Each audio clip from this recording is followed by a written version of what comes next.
Hey, what's up, fellow culture nuts? We got another archery ring from archeryring.com for you. This is basically our take on the Ottoman with a shelf for a middle finger grip.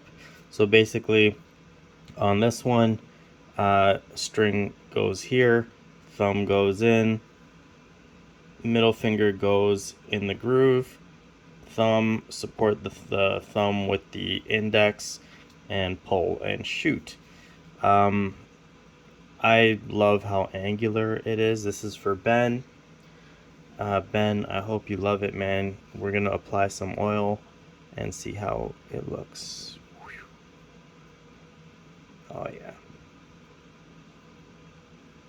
Boom. I love how all the grains of the wood just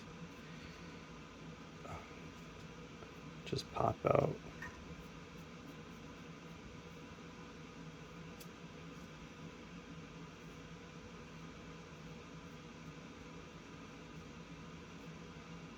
Okay, I'm just trying to get the color we're after. Each one of these coats takes about 2 minutes, or sorry, 24 hours. Yeah, it takes 2 minutes to apply, and then it takes 24 hours to wait for it to dry and polymerize. This is a traditional Chinese wood oil. So yeah, it's gonna look really pretty when it's done. And if you want one, just check out archeryring.com.